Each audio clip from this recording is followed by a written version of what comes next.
임플란트는 자연 치아를 대체할 수 있는 가장 좋은 치과 치료지만 시간과 비용 부담이 있는 게 사실이다. 시간적, 경제적 부담을 감안하고 힘들게 심은 임플란트를 오랫동안 제대로 사용하면 좋겠지만 임플란트 주위 잇몸에 염증이 생기는 임플란트 주위염 때문에 재수술을 해야 하는 경우도 꽤 많다고. 이럴 때 한 번쯤 고려해 볼 수 있는 게 바로 엠도게인, 즉 잇몸 재생술이다. 엠도게인이란 치주염으로 인해 내려앉은 치주 조직의 재생을 도와 자연 치아를 살리는 술식이라고. 톡톡 건강 토크, 오늘은 임플란트 수명을 연장시킬 수 있는 엠도게인에 대해 함께 알아보자. 네, 노화나 사고, 치주질환 등으로 자연 치아를 상실했을 때 가장 먼저 떠오르는 게 틀니라든지 임플란트일 겁니다.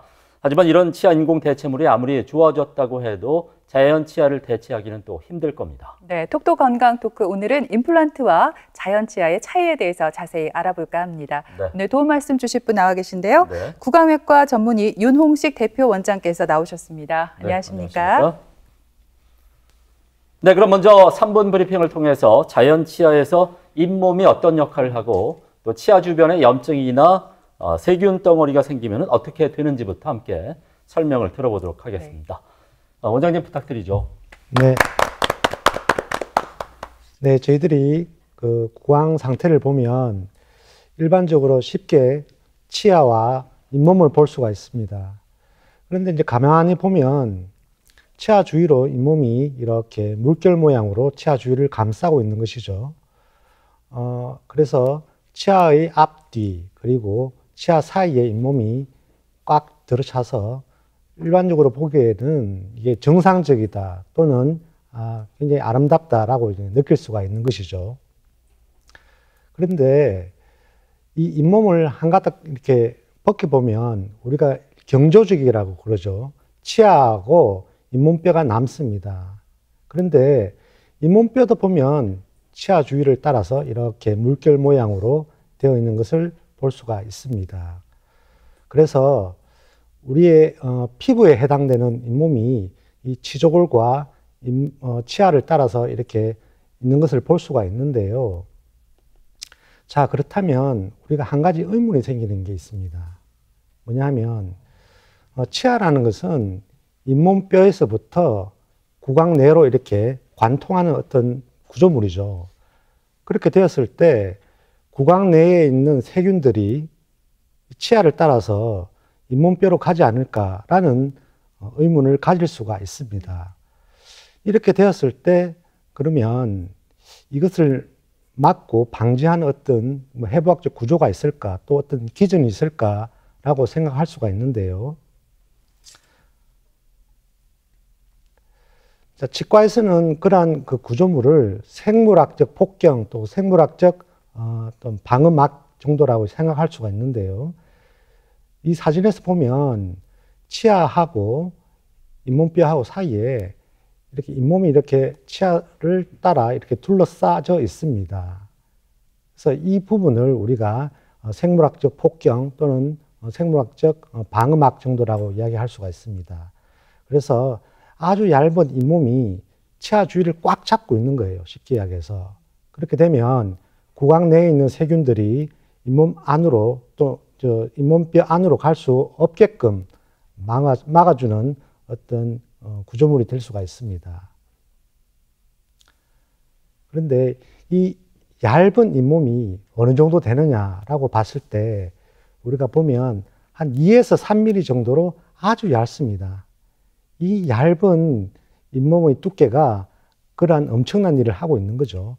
그래서 치과 영역에서는 이 생물학적 폭경의 중요성이 너무나 중요하기 때문에 이것을 알지 않고서는 우리가 치과를 할 수 없을 정도로 아주 중요한 그 정보가 되겠습니다. 자, 이 사진을 한번 보시면 이 부분이 치아라고 볼 수가 있고요. 요 조만한 게 치조골입니다. 그리고 요 이렇게 붙어 있는 부분이 아까 전에 말씀드렸던 한 2에서 3mm 정도의 생물학적 폭경, 그래서 치아를 꽉 잡고 있는 그 구조물인데요. 치아 주위로 이제 염증이 생긴다. 예를 들면 치석이 온다. 그러면 이 염증으로부터 뼈가 물러서기 위해서는 감염이 되지 않기 위해서 이제 물러섭니다. 물러서기 위해서는 요게 이제 잇몸이 쭉쭉 내려가면 잇몸뼈도 따라 내려갑니다. 그런데 중요한 것은 이 생물학적 폭경은 항상 그 두께를 유지한다는 것이죠. 그래서 세균이 들어가지 않도록 항상 이것들이 꽉 잡아주고 있다라고 이해하시면 되겠습니다. 자, 예를 들어보면 이 환자분인데요. 밑에는 제가 그 부분적으로 치아가 좋지 않아서 빼고 임플란트가 되어 있고요. 위에 요 치아를 보면 저희들이 일반적으로 말하는 풍치기, 그래서 치아가 솟구치다 그러죠. 이가 이렇게 흔들리고 뼈가 녹아버리면은 이제 이 치아를 발치할 수가 있는데, 마지막 치아를 제가 빼고 이렇게 사진을 찍어 봤습니다. 자세히 보시면 이 치아의 머리 부위에 해당되는 부위가 치관이죠. 치관이 있고 요 위에 부분이 뿌리입니다. 이 뿌리입니다. 그래서 이 뿌리 부위가 잇몸뼈에 묻혀 있는 거죠. 그래서 경계 부위가 이렇게 보이는데 요 경계 부위를 따라서 본래는 잇몸이 있었어요. 그런데 요 첫 번째 화살표에 보면 요 까만 부위가 보이지 않습니까? 요게 치석입니다. 치석이 이제 쌓임으로써 풍치가 생기는 거죠. 그렇게 되면 두 번째 화살표, 요 위에 화살표 부위가 여기서부터 여기까지가 아주 자그만하게 잇몸뼈에 묻혀 있는 거예요. 그렇게 해서 아주 적게 묻혀 있기 때문에 치아가 이제 흔들리게 되는데, 그러면 이 중간에 하얀 부위가 뭐냐 하면 방금 제가 말씀드렸던 그 꽉 잡고 있는 잇몸이에요. 너무나 꽉 잡고 있기 때문에 제가 이를 빼고 할 때도 보면 일부분 딸려 나온 겁니다. 그래서 이 생물학적 폭경은 아주 강하게 잡고 있기 때문에 세균이 우리 몸으로 침투하는 것을 막아주는 역할을 한다라고 할 수가 있습니다.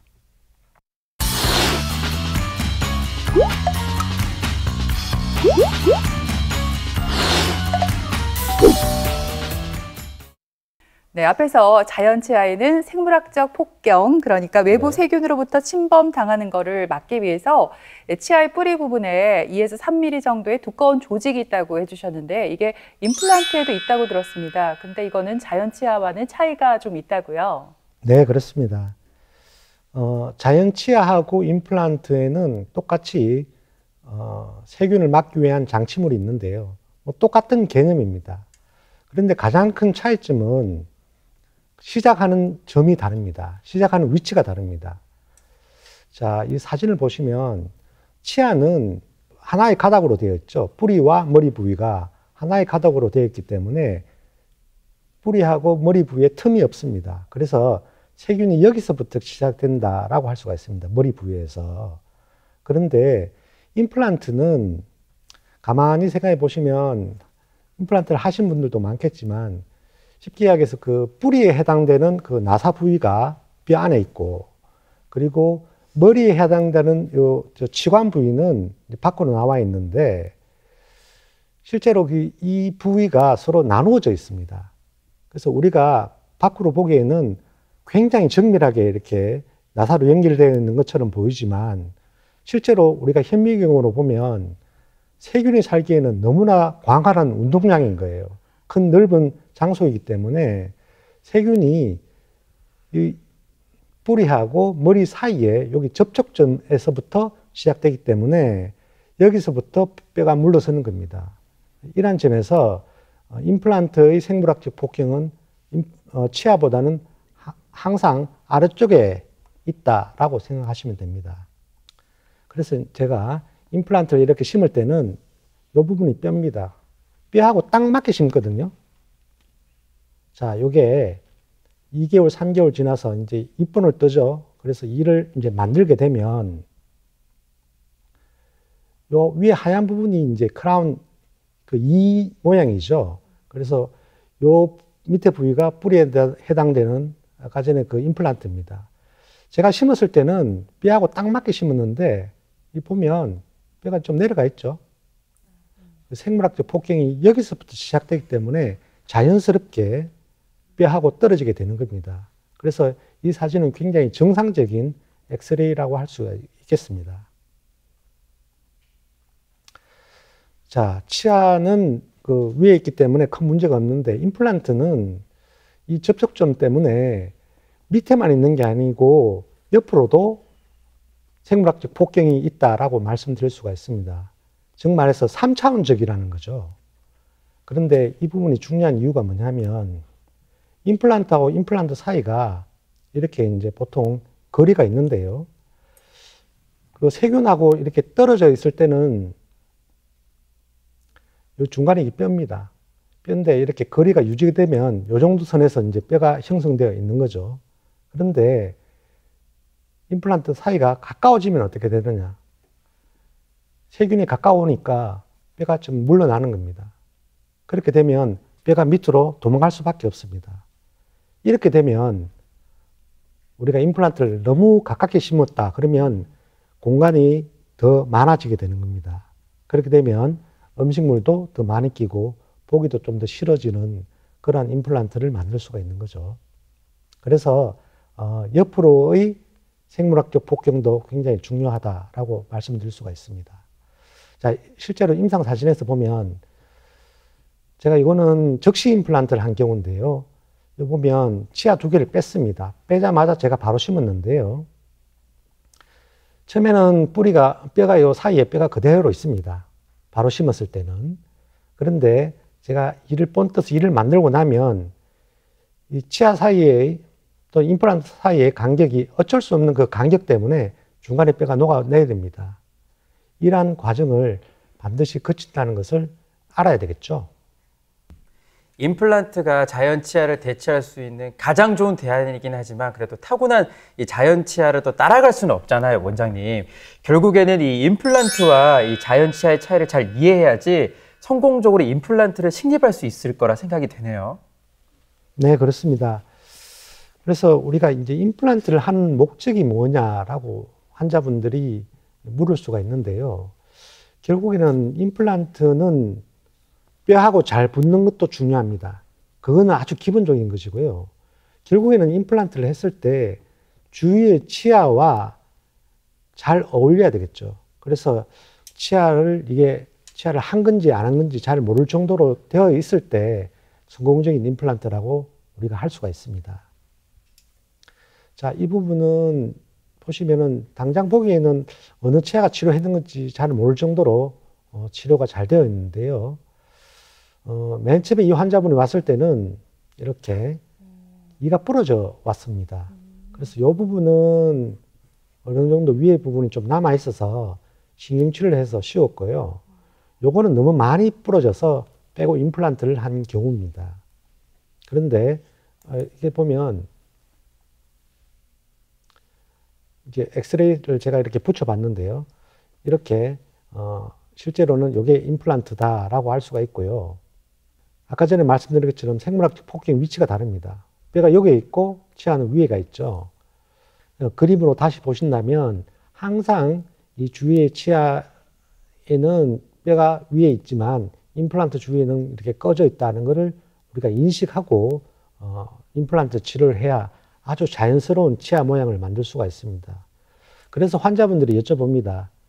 임플란트 뼈 이식을 안 해도 된다 그러던데요? 라고 이제 물어보시는 분들이 있는데, 네, 임플란트하고 뼈하고는 붙는 거는 문제가 없겠죠. 그러나 아름다운 치아를 원한다면 반드시 뼈 이식이 이루어져야 되는 경우가 상당히 많습니다. 이러한 이유 때문에 그렇습니다. 그래서 자, 이분도 한쪽은 이제 넘어져서 이가 깨져갖고 적시 임플란트를 바로 했습니다. 그래서 결과물을 보면 뭐 어느 치아가 했는지 잘 모를 정도 이렇게 되었을 때 임플란트가 잘 되었다 또는 이가 잘 되었다라고 우리가 느낄 수가 있는데요. 제가 자꾸 이런 사진만 보여드리니까 굉장히 쉬운 것처럼 느껴지지만 그렇지는 않습니다.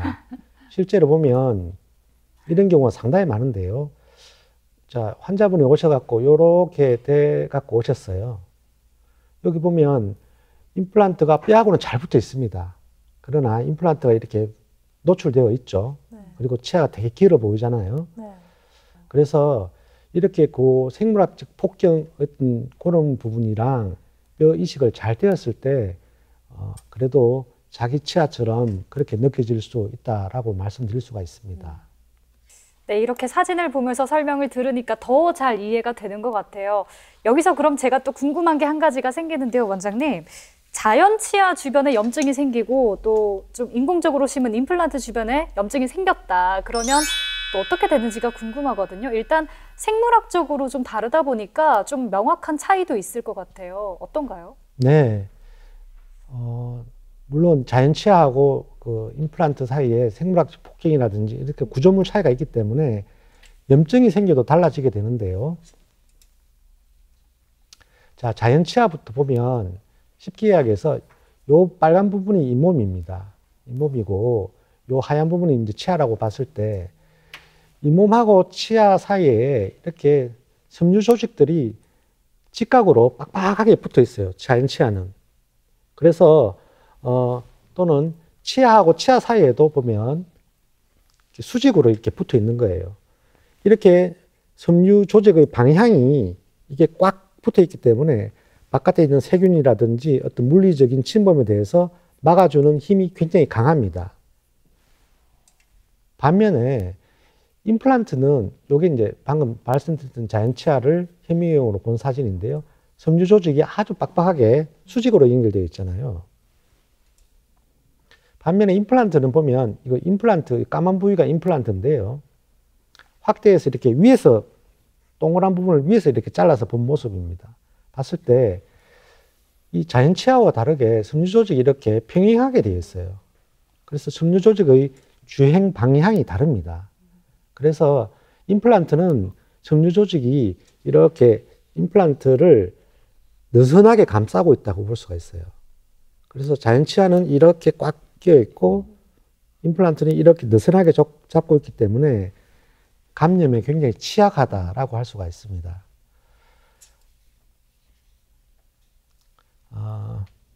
그래서 잇몸 수술을 할 때 보면 쉽게 볼 수가 있는데요. 자연 치아는 이렇게 염증이 있거나 치석이 있으면 그 치석 있는 부위만 뼈가 이렇게 많이 녹는 경우가 많습니다. 그래서 부분적으로 이렇게 파괴된 경우가 많고요. 임플란트는 만약에 염증이 생기면 한 군데 염증이 생기면 아주 느슨하게 되어 있기 때문에 염증이 빨리 이렇게 돌아요.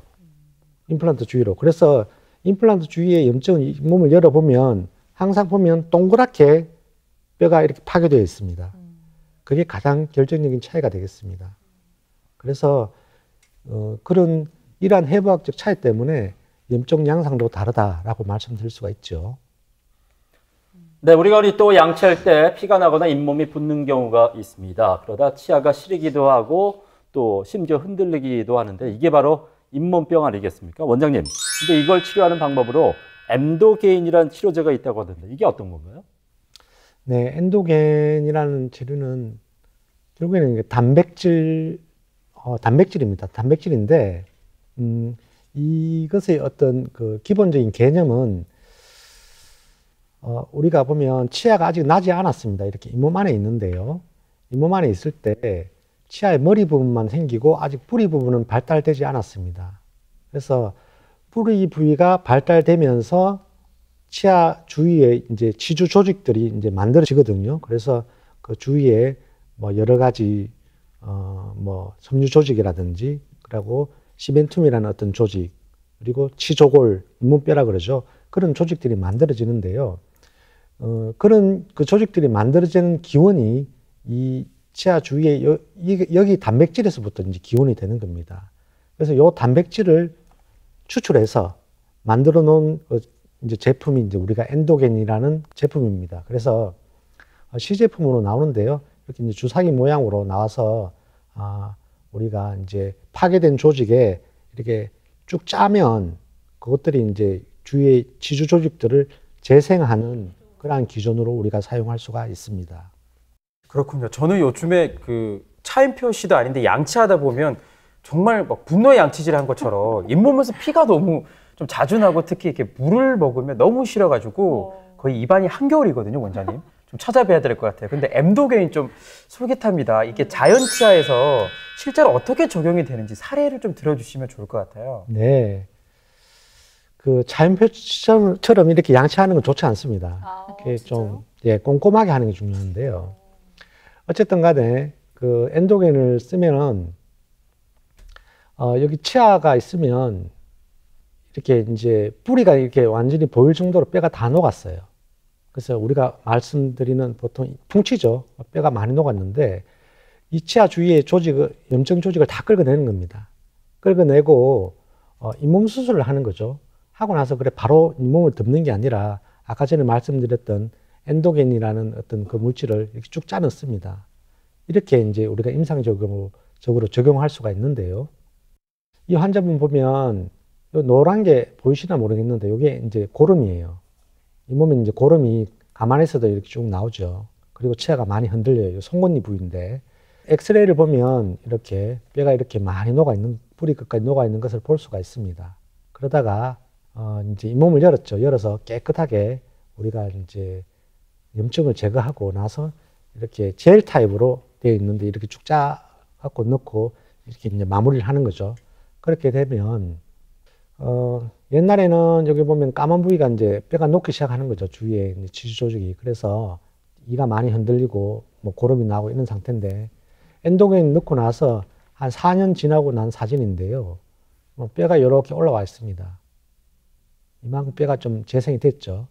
그래서 여기 이제 앞니, 송곳니 부위인데요. 그렇게 되면 이도 안 흔들리고 그리고 잇몸도 이제 차오르기 때문에 보기도 좋고 그리고 만들어진 뼈도 굉장히 안정적이다라고 볼 수가 있습니다. 그래서 엔도겐이 임상적으로 아주 효과가 있다는 것을 입증하는 자료가 되겠죠. 네, 임플란트 한 개당 평균 가격이 한 100만 원 정도라고 합니다. 그러다 보니까 아직까지는 좀 시간적으로나 경제적으로나 부담이 될 수밖에 없는데요. 이런 부담을 안고 좀 어렵게 식립한 임플란트 주변에 또 염증이 생겨서 재식립하는 경우도 또 적지 않다고 들었어요, 원장님. 방금 또 설명해 주신 엠도게인이 임플란트 주위염에도 효과적이라고 하셨는데 좀 더 자세하게 알려주세요. 네. 최근에는 그 임플란트 주위염에 엔도겐을 사용하는 추세인데요. 이분은 임플란트를 한 10년 쓰셨는데 주위에 이제 염증이 조금씩 생겼죠. 뭐 자세히 보시면 잘 보이실지 모르겠는데 옛날에 우리가 임플란트를 심어 넣고 염증이 생기면 대부분 보면 그 염증을 깨끗하게 만들 수가 없기 때문에 임플란트를 빼고 재식립 또는 재수술이라고 그러죠. 그렇게 하는 경우가 상당히 많았습니다. 그런데 최근에는 이제 여러 가지 기법들이 나오면서 이제 달라졌는데요.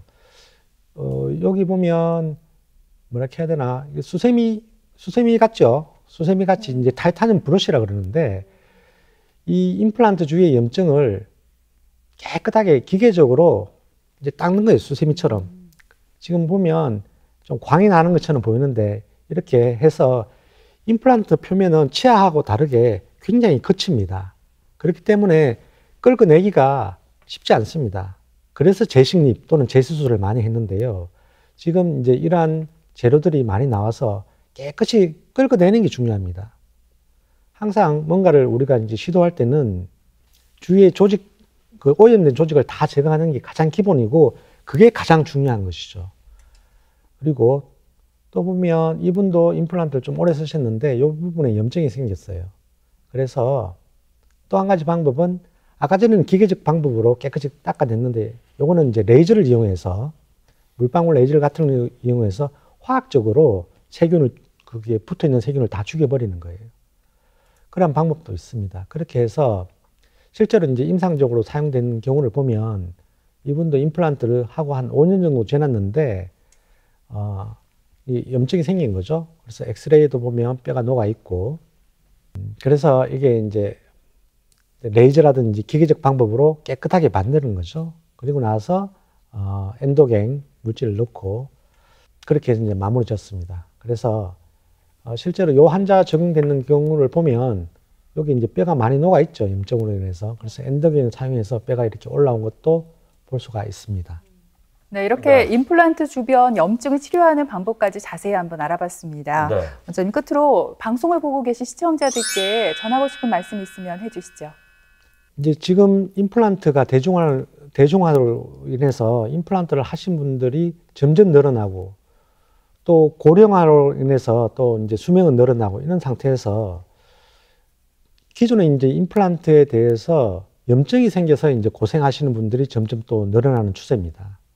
그래서 옛날에는 그것을 해결하는 방법은 빼고 재식립하는 방법이 거의 대부분이고 사실 가장 효과적이고 가장 쉽습니다. 그런데 이제 최근에는 이제 엔도게인이라든지 그리고 뭐 레이저 또는 뭐 여러 가지 기계적 방법들로 인해서 환자분들이 임플란트를 빼지 않고도 우리가 임플란트의 수명을 연장할 수 있는 방법이 생겼습니다. 그래서 환자분들은 자기 주치의 선생님들과 함께 상의를 해서 임플란트 수명을 연장할 수 있도록 그렇게 치료를 해 보시기 바랍니다. 네, 이렇게 들으신 것처럼 자연치아와 임플란트는 분명 차이가 있습니다. 이걸 알고 있어야 임플란트를 성공적으로 이렇게 식립을 할 수가 있겠고 또 어떤 문제가 생겼을 때 재식립하는 불상사를 막을 수 있겠습니다. 네, 또 한 가지 정보를 드리자면요.